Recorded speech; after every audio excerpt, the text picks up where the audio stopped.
함께 합독하겠습니다. 4장 13절입니다. 아브라함이나 그 후손에게 세상의 상속자가 되리라고 하신 언약은 율법으로 말미암은 것이 아니요 오직 믿음의 의로 말미암은 것이니라.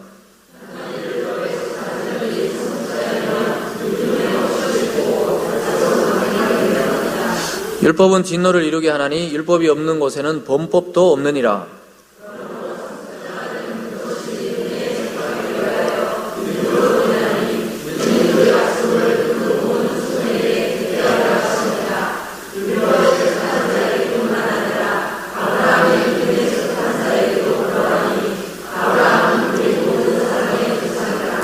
기록된 바 내가 너를 많은 민족의 조상으로 세웠다 하신 것 같으니 그가 믿은 바 하나님은 죽은 자를 살리시며 없는 것을 있는 것으로 부르시는 이시니라.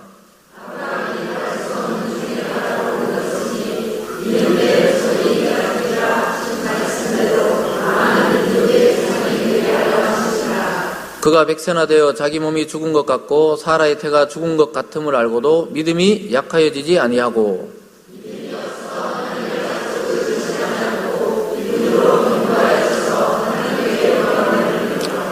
약속하신 것을 또한 능히 이루실 줄을 확신하였으니 그에게 의로 여겨졌다 기록된 것은 아브라함만 위한 것이 아니요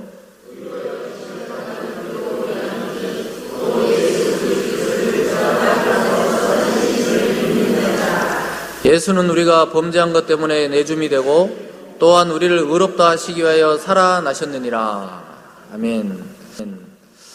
오늘 말씀을 중심으로 복의 상속자들이라는 제목으로 하나님의 말씀 함께 증거하겠습니다. 여러분, 우리가 성경이 말씀하시는 이 복, 축복이 뭔지 우리 정말 깊이 좀 생각을 해봐야 되겠습니다. 왜냐하면 교회 내에서도 보면은 이 축복에 대한 이 잘못된 관점이 너무 많다는 생각을 해보게 됩니다. 정말 성경이 말하고 또 성경이 이야기하는 진짜 축복을 받은 사람들은 누군지 오늘 살펴보려고 하는데요. 예전에 2013년도에 SBS 드라마에서 그런 제목이 있었어요. 상속자들, 이런 드라마 제목이 있었습니다. 저는 TV가 없어서 잘 보지는 않았지만 그 카피라이터가 이 광고를 하는데 그 드라마 광고를 하는데 참 의미가 있다 이런 생각을 해봤습니다. 그 상속자들의 그 부제목 카피라이터가 뭐냐 하면 왕관을 쓰려는 자 그 무게를 견뎌라 이렇게 되어 있었습니다. 여러분 참 인상적입니다. 그 무슨 내용이냐면 대한민국 상위 1%가 사는 그 세계 또 그 자녀들에게 상속해주기 위해서 치열한 어떤 전쟁터 같은 그 일상의 이야기가 담겨져 있었던 아마 드라마라고 이렇게 생각이 기억이 되는데요. 그런데 그 복을 받으려고 해도 그 무게를 견뎌야 된다는 겁니다. 여러분 우리나라 최고의 기업인 그 세계에서도 아주 뛰어난 기업인 여러분 아시죠? 우리나라 1위 기업 그 후계자가 지금 어디가 있습니까? 자기가 다 잘못하는 것은 아니지만은 그 무게를 견뎌야 하는 자리에 가 있는 것입니다. 근데 여러분, 신앙의 자녀, 또 믿음의 자녀, 하나님의 자녀들은 이 세상을 살면서 고난은 그냥 우리가 식사하듯이 다가와요. 이 고난을 피해 가시려고 그러면 안 되는 겁니다. 그래서 그 신앙의 선배들은 고난 없는 영광은 없다. 십자가 없는 왕관은 없다. No cross, no crown. No cross, no glory. 이런 이야기들을 많이 했습니다. 여러분 고난을 받지 않는 자는 하나님의 진정한 자녀가 아닐 수도 있어요. 왜냐하면 사랑하는 자에게 매를 대신다, 채찍을 댄다. 이게 점점 하나님 닮아가게 하시려고 고난을 더 줬던 것입니다. 그래서 여러분 성경에서 말하는 진짜 복이 무엇인지 알아야 우리가 헛갈리지 않습니다. 축복의 개념이 굉장히 잘못된 데가 많아요. 좋은 학교로 들어가고 돈을 많이 벌게 되고 사업이 번창하는 것을 축복이라고 한때 우리나라의 수많은 교회들에서 그렇게 이야기를 했던 것으로 기억하는데요. 근데 그것이 아니라고 지금 성경이 이야기하고 있습니다. 오늘 또 다른 복에 대해서 지금 이야기하고 있습니다. 여러분 아브라함에게 약속된 하나님의 복은 그런 복이 아니라는 것입니다. 더구나 그리스도 안에서 우리에게 특별히 신약이 이 교회로 이어진 축복은 이 세상이 주지 못하는 그런 축복입니다. 그래서 오늘 그것을 좀 살펴보려고 해요. 과연 교회는 무엇이며 또 교회는 어떤 유산을 물려받았고 또 성도인 우리 자신은 어떤 유산을 받아서 살아가는 사람인지 생각해 보려고 합니다.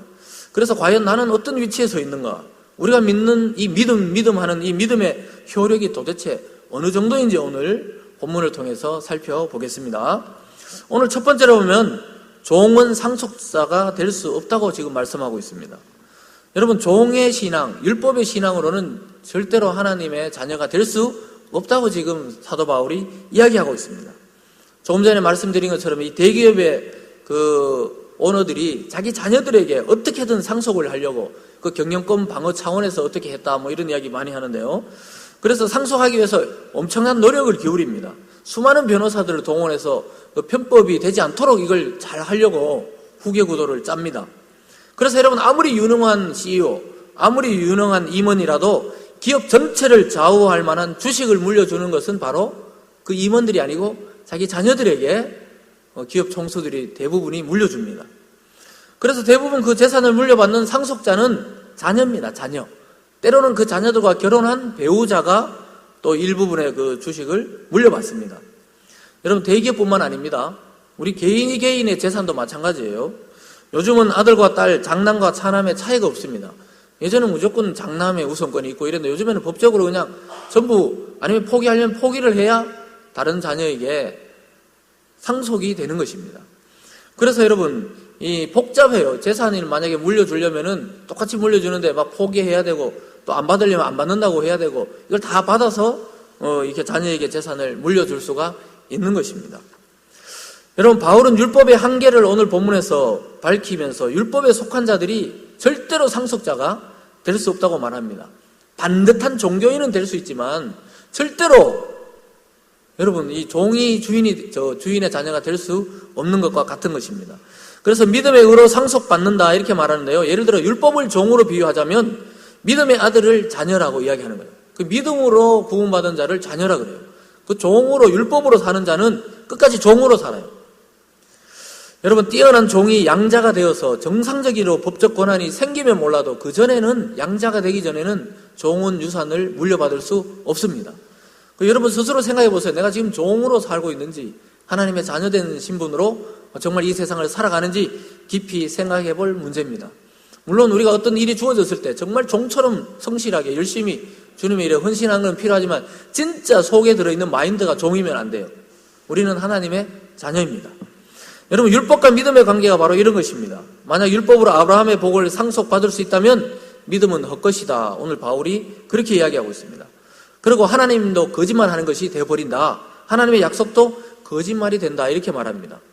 여러분, 아무리 이를 완벽하게 수행할 수 있는 그 종이 100명이 있어도 그들에게 주인은 재산을 물려주지 않고 아직 부족해 보이고 아직 어리고 아직 서툴어도 정말 자기가 결정적일 때는 자녀에게 재산을 물려주는 것입니다. 13절부터 15절이 바로 그 말씀입니다. 아브라함이나 그 후손에게 세상의 상속자가 되리라고 하신 언약은 율법으로 말미암는 것이 아니요 오직 믿음의 의로 말미암는 것이니라. 만일 율법에 속한 자들이 상속자이면 믿음은 헛것이 되고 약속은 파기되었느니라.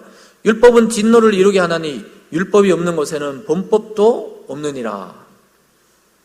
여러분, 여기 본문에 13절에 세상의 상속자다 이렇게 표현하고 있는데요. 이 말은 하나님이 창조한 이 세계를 말하는 거예요. 이 전체 세계를 이어받을 자가 바로 누구냐? 이렇게 말합니다.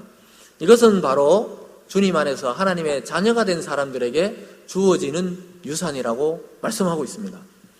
여러분, 그래서 이것은 진짜 주님이 다시 오실 때 이루어집니다. 글자 그대로 이루어지는 일입니다. 아브라함을 믿음으로 조상으로 여기는 모든 사람이 받을 상속이 뭐냐? 하나님의 이 창조 세계, 그리고 새롭게 새하늘과 새 땅이 됐을 때 그 창조 세계를 주님과 함께 통치하고 다스리는 그 신분으로 돌아오게 됩니다.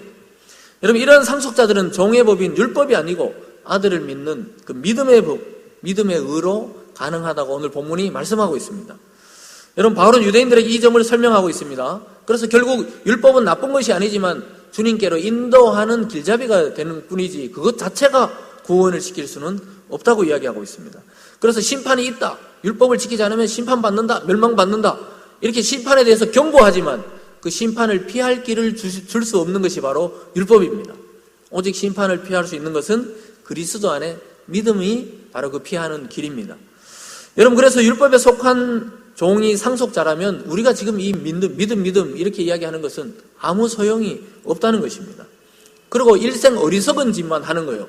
만약 율법을 통해 구원받을 수 있다면 우리는 정말 어리석은 짓을 하고 있는 것입니다. 그런데 주님 안에서 하나님의 약속은 믿음으로 의롭게 된다고 분명하게 성경이 말씀하고 있습니다. 그래서 믿음으로 의롭게 된 자만이 하나님의 나라를 선물로 받게 될 줄 믿습니다. 그래서 여러분, 이 약속은 지금도 동일하게 효력으로 우리 자신에게 와 있습니다. 이 약속을 붙드는 자가 결국은 구원을 받고 하나님의 유산을 상속받게 되어 있습니다. 그래서 오늘 두 번째로 보면은 역시 믿음으로 상속자가 된다 이렇게 말하고 있습니다. 바울은 유대인들이 자기들의 조상으로 생각했던 그 아브라함을 실제로 믿는 모든 사람의 조상이 된다고, 유대인들만 아니고 전체 믿는 자들의 조상이 된다고 설명하고 있습니다. 왜 그렇습니까? 여러분, 2주 전에 이 내용을 좀 기억하시면 좋은데, 2주 전에 제가 설명을 했습니다. 할례자든지 무할례자든지 믿음의 조상은 아브라함이다 이렇게 설명했어요. 왜 그러냐면은 아브라함도 먼저 믿고 나서 그 의롭다는 표시로 인친 것이 할례입니다. 할례가 먼저가 아니고 믿음이 먼저였습니다. 그렇기 때문에 우리의 이 믿음이 효과가 있고 효력이 있다는 것입니다. 하나님은 아브라함을 믿는 자들의 조상이 되게 하셨습니다. 하나님이 하신 일들입니다. 하나님은 아브라함의 믿음을 죽은 자를 살리시며 없는 것을 있는 것으로 여기는 믿음이다 이렇게 말하고 있습니다. 이것은 무엇입니까? 나중에 이삭을 죽이는 장면에서 이삭을 바쳐라 그랬을 때 조용히 올라가서 칼을 빼서 정말 죽였을 거예요. 아마 하나님 천사가 막지 않았으면 죽였을 겁니다. 어떻게 해요? 죽인 자를 살리실 것을 믿고 또 없는 것을 있는 것으로 만드시는 하나님을 믿고 그 행동을 할 수가 있었던 것입니다. 여러분, 아브라함은 죽은 자를 살리시는 하나님을 믿고 그런 행동을 했습니다. 눈에 보이지 않았던 또 가나안 땅을 알 수도 없는데 그냥 길을 나섰어요. 그래서 약속을 믿고 그냥 그는 갈 바를 알지 못하고 길을 떠났다. 성경이 그렇게 이야기합니다. 여러분, 이것이 바로 믿음입니다. 여러분, 그래서 믿음은 쉽게 이야기할 수 있는 것이 아니에요. 믿음 하지만 우리가 정말 어떤 삶의 위기와 고난과 또 어려움이 닥쳤을 때 진짜 그때 믿음이 발휘되는지 안 되는지 실험해 봐야 됩니다. 여러분, 아브라함을 하나님은 그래서 그 믿음을 보고 모든 믿는 자의 표본, 조상이 되게 하셨습니다. 16절과 17절입니다. 그러므로 상속자가 되는 그것이 은혜에 속하기 위하여 믿음으로 되나니 이는 그 약속을 그 모든 후손에게 굳게 하려 하심이라. 율법에 속한 자에게뿐 아니라 아브라함의 믿음에 속한 자에게도 그러하니 아브라함은 우리 모든 사람의 조상이라. 기록된 바 내가 너를 많은 민족의 조상으로 세웠다 하신 것 같으니 그가 믿는 바 하나님은 죽은 자를 살리시며 없는 것을 있는 것으로 부르시는 이시니라. 여러분, 하나님은 없는 것을 있다 이 말이 창조 때 보면 전혀 없는 세계, 아무것도 없는 세계에서 빛이 있으라. 빛이 있어요. 그리고 해달별이 생기라니 해달별이 생깁니다. 그리고 사람에게 생기를 불어넣으니까 생명이 되면서 살아났어요. 생명체가 되었습니다. 이 하나님을 믿었다는 거예요. 여러분, 믿음은 결국 은혜로 주어졌다고 말씀하고 있습니다. 하나님이 택할 자를 택하시고 은혜 주실 자를 은혜 주시고 믿음을 주실 자에게 믿음을 주셔서 구원을 주시는 것입니다. 따라서 아브라함이 가졌던 것은 율법의 의무가 아니었습니다. 율법은 그 이후에 출애굽할 때 그것도 출애굽시키고 구원하고 나서 율법을 줬어요. 시내산에 가서 줬습니다. 그 유대인들이 애굽에 있을 때 준 게 아니고 출애굽시키고 나서 율법을 주셨습니다. 그래서 여러분, 아브라함이 가졌던 것은 율법의 의무가 아니라 은혜의 믿음 안에서 하나님을 신뢰하면서 살았던 것입니다. 여러분, 아브라함이 하나님의 약속을 끝까지 믿음 예를 통해서 바울이 또 무슨 예를 듭니까? 100세의 아들이 태어났다는 것을 이야기하고 있습니다. 아브라함의 믿음의 그 대표적인 예가 뭡니까? 하나님이 어느 날 장막 밖에 불러서 하늘의 별과 같이 그 수많은 자손을 너에게 주겠다. 이 약속 다시 이야기 들은 지가 99세 때입니다. 여러분, 99세 상상해 보셨어요? 99세까지 살기 쉬운 것 같지만 거의 90세 넘는 사람 잘 없습니다. 그 100세가 되도록 한 명의 아들도 없을 때 그 약속의 말씀을 믿었다고 이야기하고 있습니다. 여러분, 성경은 아브라함이 하나님의 약속을 의심하지 않고 믿었다 이렇게 말합니다. 근데 실제로는 좀 의심하면서 자기 종을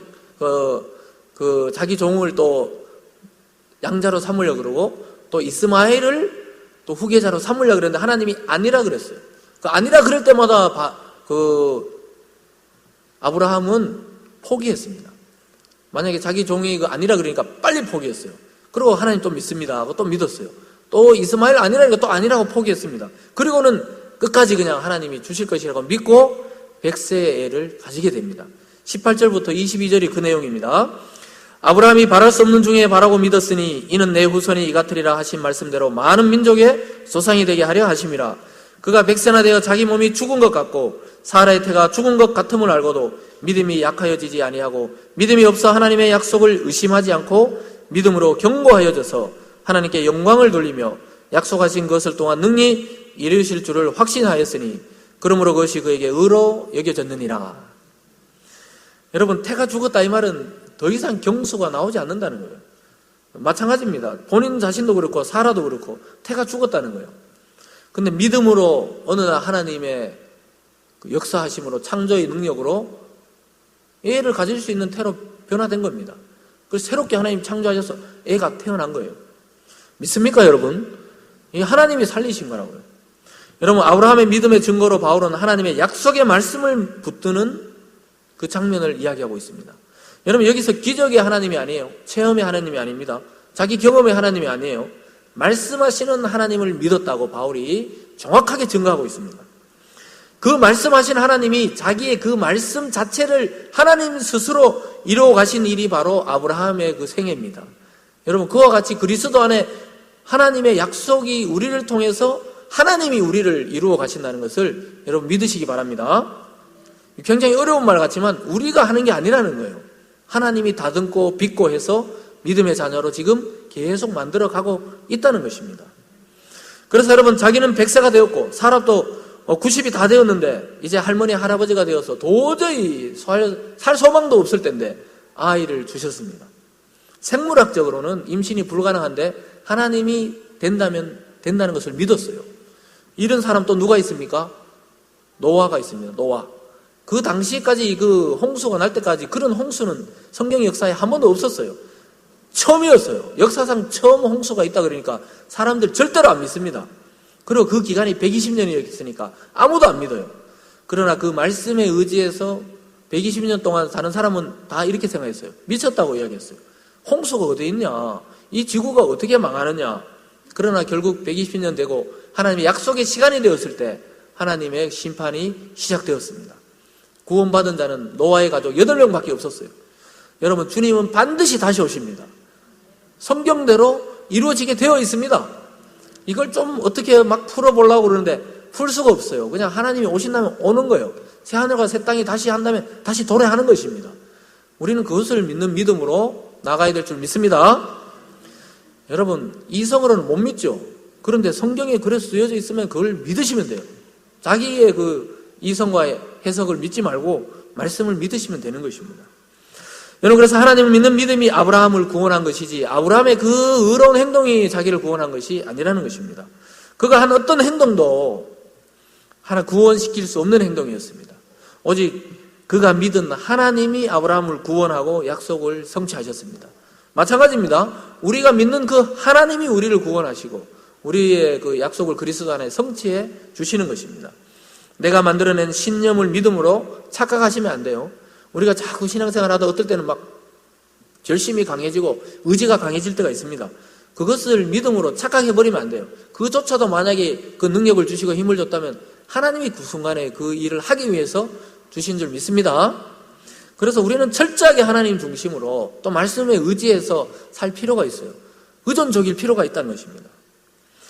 그래서 여러분, 우리가 한 어떤 행동도 믿음이 아닌 것은 하나님이 받지를 않으셔요.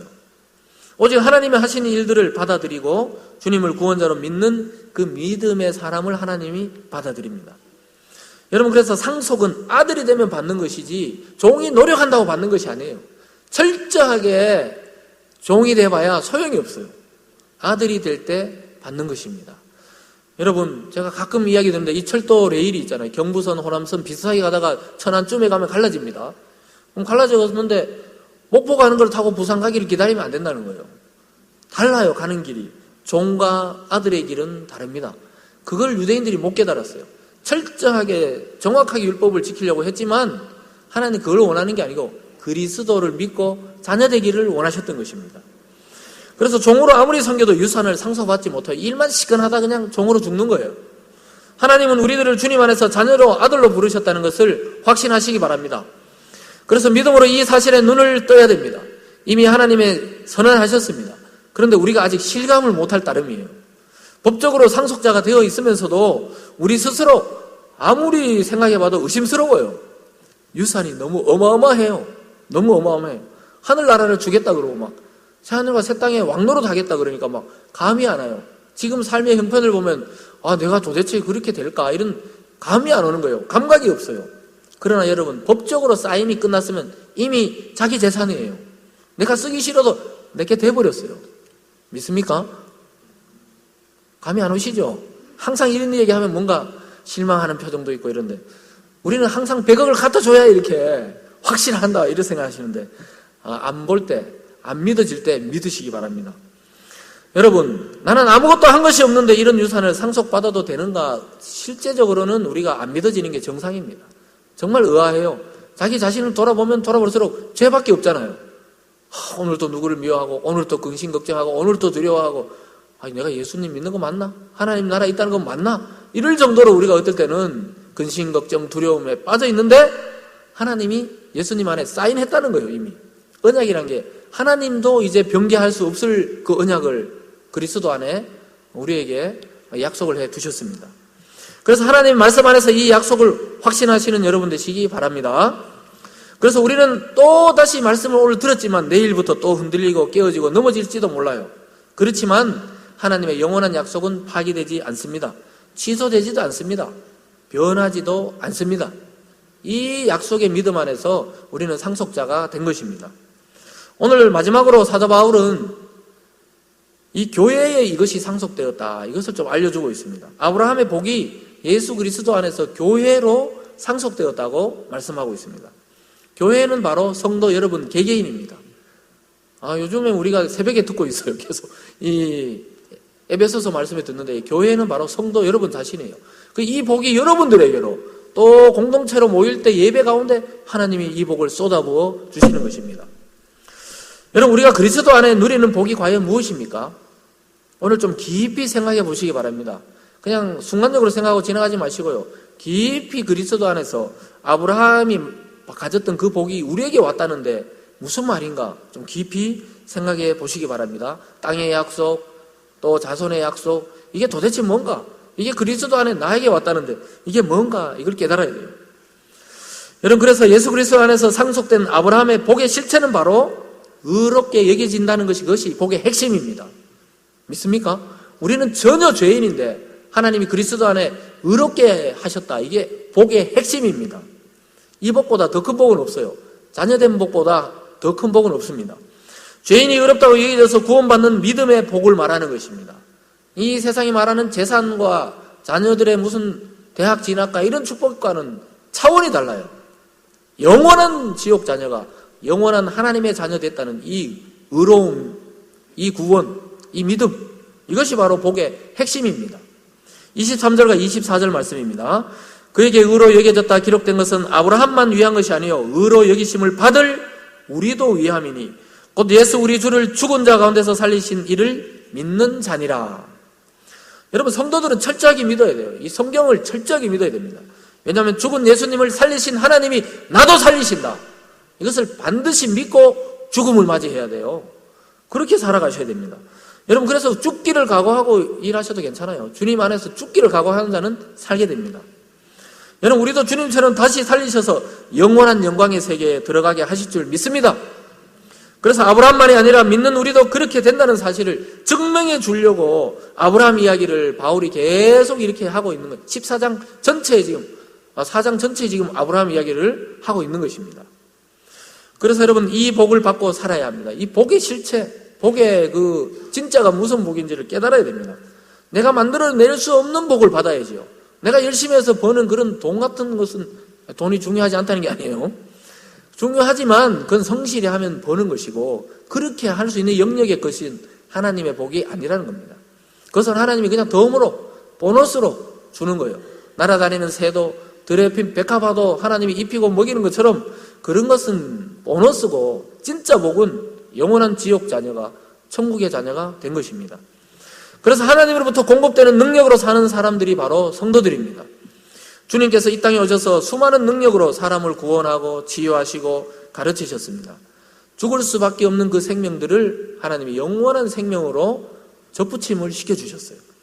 여러분, 만약에 제 삶이 이틀 남았다, 시한부다, 만약에 신장을 갈아 끼우지 않으면 내가 죽을 수밖에 없다. 근데 누가 신장을 기증해 줬어요.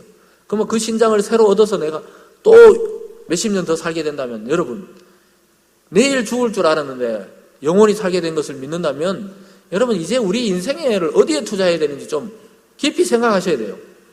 여러분, 새 생명을 얻었고 생명을 이식받고 장기를 이식받았다면 정말 가치 있는 곳에 자기 인생을 쓰고 싶은 것이 정상인 것입니다. 근데 우리 성도들이 왜 그렇지 않냐는 거예요. 영원한 생명을 이식받고 영원한 세계로 들어갈 사람들이 이 사는 걸 보면은 유한하게 살려고 자꾸 한단 말이에요. 그러지 말라고 지금 이야기하는 거예요. 영원한 세계의 자녀가 된 것처럼 이 땅을 살아야 됩니다. 그래서 여러분, 가치 없는 것에 자꾸 시간을 투자하지 마세요. 막 드라마 보고 영화 보고 놀러 다니고, 이거는 물론 잠깐 해야 되지만 정말 가치 없어요. 나중에 여러분, 방학 끝나갈 때 막 급하게 숙제하는 애들처럼 우리 하나님 부르기 직전에 막 엄청 마음이 당황할지도 몰라요. 미리미리 시간들을 아껴서 하나님이 일에 선용하시는 여러분 되시길 주님의 이름으로 축복합니다. 그래서 여러분, 생명의 이식을 공짜로 받았으면 좀 그 은혜를 갚으려고 살아야 돼요. 그건 종의 자세가 아니고 정신 차린 아들의 자세입니다. 아버지 정말 나를 위해 뼈 빠지게 일하셨네요.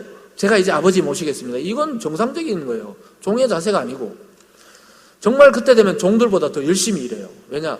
다 내 거니까. 전부 자기 거니까 철저하게 일을 하게 됩니다. 여러분, 그래서 우리의 삶의 방향을 어느 방향으로 설정해야 되는지 오늘 이 밤에 함께 생각하기를 바랍니다. 그래서 이제부터 우리는 영원한 주님께 의존해서 거기서 딱 잇대어서 그거 딱 접붙여서 떨어지지 말아야 돼요. 우리는 본가지가 아니에요. 주님이 본가지예요. 우리는 접붙여 받았어요. 딱 안 붙어 있으면 생명이 없어집니다. 믿는 자들도 예배 안 드리고 기도 안 하고 성경 묵상 안 하고 또 제자 훈련 안 하고 그냥 살아가 보세요. 어떻게 되는가? 떨어져 나온 가지처럼 생명력이 없어요. 열매를 못 맺어요. 열매를. 자기 혼자 겨우 이렇게 연명하며 사는 것처럼 그렇게 가는 것입니다.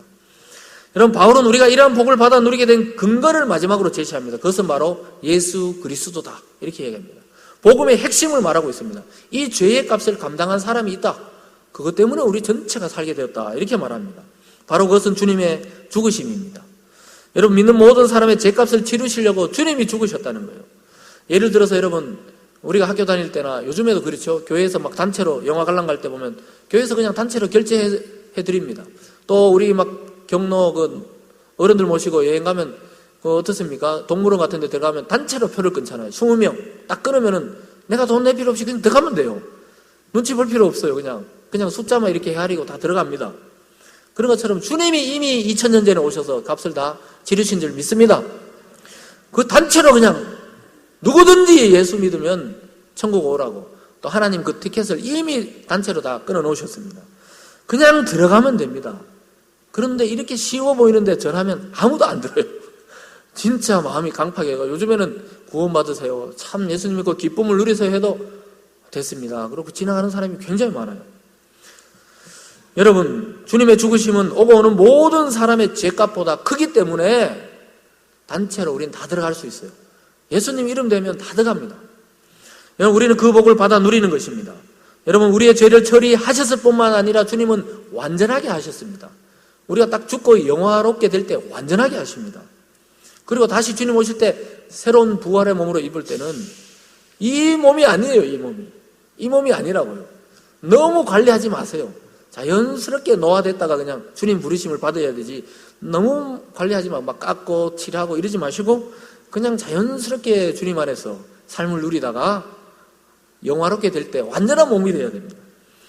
여러분, 의로운 사람이 되었다는 것은 대충 보완한 게 아니에요. 완전히 주님 안에 새 창조, 새로운 사람, 새 인류가 되었다는 것입니다. 여러분, 예수님을 믿으면 조금 착한 사람이 되고 조금 선한 일을 하게 되고 또 사회봉사를 하게 되고 또 누구를 좀 돕게 되는 그런 게 아니에요. 존재 자체가 뒤바뀌어 버립니다. 완전히 바뀌어 버려요. 마귀의 자녀에서 하나님의 자녀가 되었다는 이 사실을 믿으시기 바랍니다. 오늘 바울이 25절에서 이렇게 말합니다. 예수는 우리가 범죄한 것 때문에 내줌이 되고 또한 우리를 의롭다 하시기 위하여 살아나셨느니라. 여러분, 믿음으로 예수 그리스도 안에서 우리는 아브라함의 후손이 되었습니다. 이것은 우리들이 만들어낸 복이 아닙니다. 하나님이 아들 안에서 교회로 상속한 복입니다. 그래서 반드시 신실한 신자는 교회로 모이게 되어 있어요. 교회 밖에 구원이 없다 할 정도로 예전에 초대 교부들은 그렇게 이야기했습니다. 근데 실제로 맞아요 또. 왜냐하면 교회 안에 성령이 오시고 교회가 설립되고 초대교회 때 보면 모여서 기도할 때 성령이 거기 오시면서 교회가 설립되고 유지되고 또 그리고 지금까지 이어진 것입니다. 그 구약의 모든 축복이 그리스도 안에서 교회로 지금 이어지고 있습니다. 그래서 교회는 하나님의 아브라함의 유산 또 하나님의 하늘나라의 그 유산이 상속되고 있는 보물창고와 같습니다. 보물선과 같아요. 여러분 교회 오면 뭘 캐내야 됩니까? 하나님의 보화를 말씀을 캐내서 자기 것으로 만들어서 집에 돌아가셔야 돼요. 교회 오늘 밥이 맛있었구나. 연합전도였으니까 오늘 밥 맛있었다. 이렇게 하고 가면 안 되고 정말 말씀이 맛있었다고. 말씀이 저건 내인데 하나님이 하신 말씀이라고 품에 안고 돌아가셔야 돼요. 집으로 그렇게 가야 승리입니다. 여러분 내 영혼의 아버지가 되어주셨다. 이게 굉장히 중요합니다. 여러분 이 복이 가장 위대하고 아름다운 하늘의 축복입니다. 여러분 하나님의 자녀가 된다는 것 이것은 이 지상에서 인간이 누릴 수 있는 가장 아름다운 복인 줄 믿습니다. 사랑하는 여러분 우리는 여전히 불안정합니다. 아직까지 생활이 완전하지 않아요. 하나님께 의로워 보이지도 않습니다. 때로는 죄에 빠집니다. 때로는 남을 미워하기도 합니다. 또 이 세상에서 막 그냥 살아야 되는데 살짝 거짓말도 해버립니다. 그런 존재일 때 우리가 이 속에서 막 죄책감이 들고 그러죠. 그것이 이미 하나님의 자녀 되었다는 증거입니다. 여러분 오늘 본문을 보니까 전혀 우리가 마음 졸이며 살 필요가 없다고 자꾸 바울은 이야기하고 있어요. 하나님이 약속하신 것이기 때문에 취소나 변경이나 없어지지 않는다는 거예요. 바로 하늘의 유산을 상속할 자들이 그리스도 안에 여러분들이라고 말하고 있습니다. 여러분 우리는 이 믿음에서 한 발짝도 물러서면 안 돼요. 그럼 우리는 낭떠러집니다. 우리는 그냥 막 두려워서 못 살아요. 이 믿음에서 물러서면 안 됩니다. 누가 뭐라 해도 하나님의 나라는 우리들이 유산으로 물려받게 되어 있습니다. 그래서 이 땅에서 고난, 질병, 알 수 없는 두려움, 고통 이런 것들이 있을지라도 이것은 주님 안에서 우리를 다듬어 가시려는 하나님의 작전이 그게 들어있는 겁니다. 그래서 욥이 고백했잖아요. 내가 정금같이 나오려면 뭘 받아야 돼요? 풀무불에 연단하듯이 그 연단, 그 고통을 이게 육체의 고통일 수도 있고 어떤 분들은 마음의 고통일 수도 있고 정신적 고통일 수도 있습니다. 성도라면 누구나 한 가지씩 안고 갑니다. 왜냐? 교만하지 못하도록 하나님이 끝까지 마지막에 죽음의 고통도 하나님 두렵게 하셔서 결국 주님 의지하도록 만드시는 것입니다.